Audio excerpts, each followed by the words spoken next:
joining us now on the Progressive Guest Line to break down some college football. The one and only Aaron Halterman over at RacingDudes.com. He breaks down all things college football. We're going to talk the conference where it just means more. Aaron, hope all is well this afternoon. We'll get into the SEC. Let's get out of it right off the bat here. Obviously, there's a new dynamic. Texas and Oklahoma join the conversation here. I guess, how does that sort of impact what we'll see this year in the Southeastern Conference? Yeah, I think it makes a big impact. I know a lot of the old SEC schools are really thinking that they could beat up on Oklahoma and Texas, but let's not forget Oklahoma, one of the powerhouse schools, in the history of college football, and Texas certainly right up there as well. So two very good teams that can fit into this conference. And I think when you think about OU and Texas, the big adjustment's going to be that week in, week out grind. I think both those teams can rise up, can elevate their game and play with the big boys. But then after that huge game, maybe they win, maybe they lose, and then they get like a South Carolina or an Auburn the next week. How are they going to handle that, right? It's no longer taking on a little bit of those weaker Big 12 foes. You're going to have to go week in and week out against teams that can all play. They're all going to match up with you physically. So that's going to be the big question mark. These two teams can hang, but can they hang every single week? That's the big time question mark. All right, before we keep going, I got to ask you a question, Aaron, just so we make sure we set the table for the audience. Who's your favorite college football team? Okay, I knew you were going to do this. Listen, I'm an OU guy. I've been a season ticket holder to Oklahoma since 2000. I haven't missed but about 2 home games in Oklahoma since 2000.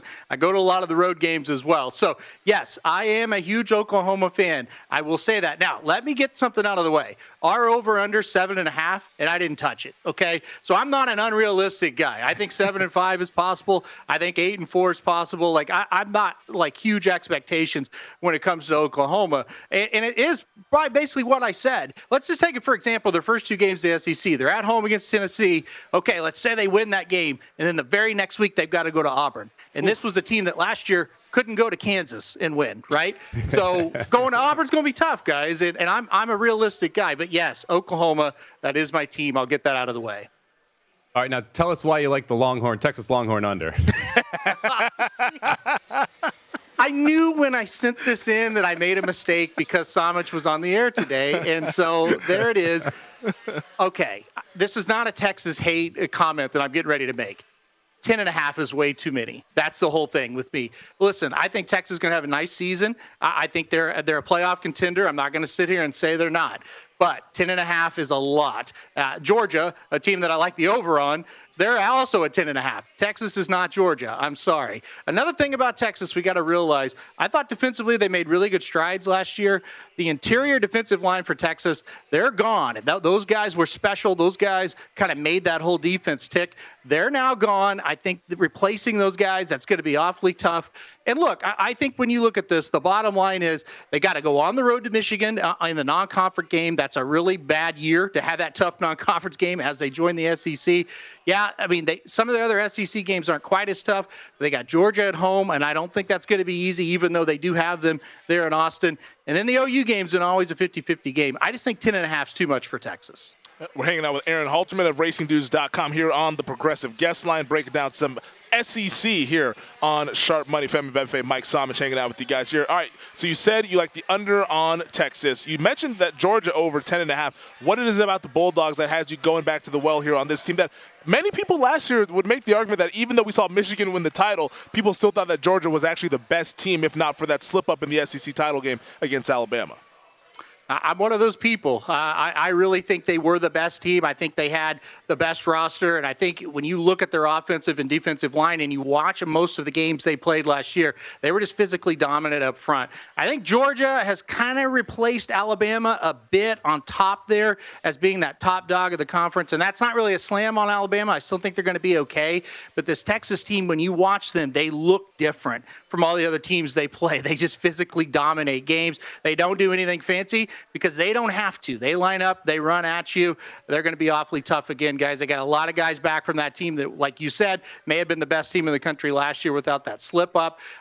Carson Beck back again, quarterback-wise for Georgia. He was excellent. I think he'll be just as good. He might be the best quarterback in the SEC going into this thing. Now, the flip side of it is they do have tough road games. They have to go to Alabama. They have to go to Texas. They have to go to Ole Miss. However, when I think of that Alabama game, I think Georgia's going to play their best game of the season there. You got to think they're dying to play Alabama. And then, look, I think they're going to go in there and beat Texas. I do. I think the lines will be superior there. So I'm going over. I think they're the top dog in this conference till somebody knocks them down. Let's switch gears and talk a little bit about LSU. They're the team I think of when it's not Alabama, it's not Georgia, when you're talking about the SEC. And they had a phenomenal NFL draft earlier this year. You've got 2 wide receivers that go early. Jaden Daniels wins the Heisman. He's gone at the number 2 overall pick. Are they going to be able to reload on the offensive side of the ball and be able to compete again? Or are they a team that you're looking at toward the under, to the win total, which is ticked down from 9.5 to 9 now? Yeah, I'm still going to go under, even though it has ticked down to 9. I got it at 9.5. I would still go under on the 9. And you kind of laid it out perfectly. If you watch this LSU team last year, the defense was just optional for this team. They were horrific, and they were bad against some of the lower teams in the SEC, like in Arkansas last year, went into LSU and could have beat them. Offensively, they were prolific, there's no doubt. But, boy, that is a lot to lose in one draft class, as you mentioned there. So especially at quarterback, who knows what we're going to see from quarterback, who's even going to play. We're not quite sure yet there. There's a lot of question marks on this team, and I think the defense will be better, guys, but I don't think it's going to be enough and get better quickly enough to kind of cover the offense going backwards. So I did go LSU under 9.5. Also, the last thing, schedule's pretty tough, guys. They do have a non-conference game at USC or against USC out in Vegas. Actually, I kind of think they'll win that game, but it's still a tough game. They got Ole Miss, they got to go to A&M, they've got Alabama, they've got Oklahoma coming in. There's just a lot of potential pitfalls there. So I think LSU is going to be under this year. Yeah, and I can't wait to welcome all the LSU fans down here to Las Vegas. I'm sure they're going to rip up the strip for that game against USC. Aaron, I know you have a win total bet on Auburn, but I'd be remiss if I didn't ask you about Alabama. Obviously, Nick Saban now retired. He's in the media with the rest of us. It's now Kalen DeBoer. And I'll say this, I'm a Washington Husky fan. I grew up in Seattle, so I was sad to see Kalen DeBoer go after the few years that he had up in Seattle coaching that team. How do you think he's going to transition to the SEC? Because with a win total at 9.5, it's kind of jarring to see Alabama with a win total of 9.5. Yeah, it's a great question. I stayed away from the win total. I stayed away betting in the offseason with Alabama. I like DeBoer. I think he's a great coach. I think he's a great offensive mind.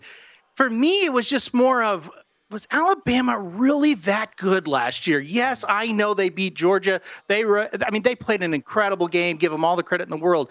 But if you watch them week in and week out, they could have lost a lot of games, guys. It got tight in most of their games. And so I just kind of feel like, he may do a great job in his first year, but they may just get unlucky and maybe lose a couple of those tight games this year. I was just really on the fence with Alabama. I still think they've got good players. I still think they're going to be, one of the teams to beat in the SEC. But I'm not overly hyped on Alabama this year. It's a wait-and-see approach with me. Yeah, they're an interesting team from a week-to-week perspective. I expect them to actually get better as the season goes along, and it feels like the 12-team playoff, it's the perfect year for Alabama for that to be implemented, because I would guess they'll end up in that bottom half of the top 10, but playing some of the best football when we get right down to it. Before we take off here, Aaron, let's talk really quickly about the Heisman.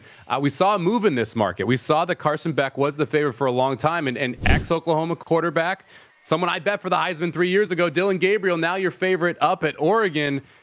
Was that move one you agree with? Do you think it is kind of Gabriel's award to win as they retool and reload up there at Oregon? No, not really. Okay, listen, I love Dylan Gabriel. I do. He's a great kid. I don't think he's an elite quarterback. I would not bet him to win the Heisman as the favorite. I would need a pretty big number on that. They're going to be good. They're loaded. They're going to be very good. He will fit that system very well. I don't view him and go, well, this is the guy that's going to absolutely put you over the top. I view him as a guy who's going to come in. You can plug him into the lineup. He's not going to kill you. He's going to make plays. I don't think he's a huge difference maker. I would not bet him for the Heisman. Somich, sorry, I would not do it. Dylan Gabriel now 8-1 co-favorites with Carson Beck over at DraftKings. After that, it's Quinn Ewers, then Jackson Dart over at Ole Miss at 14-1. He is Aaron Halterman. Check him out over at racingdudes.com. Aaron, we appreciate the time, man. Now you have some time to go out there and get that college football 25, buddy. We're going to need you to report back on how you do with the dynasty mode. All right, sounds good, guys. I'm heading that way. So everybody who has anything to do with college football is heading that way. They're all getting this game, and I feel like I have a lot of FOMO. But hey, such is life. Eventually, someday I'll get there.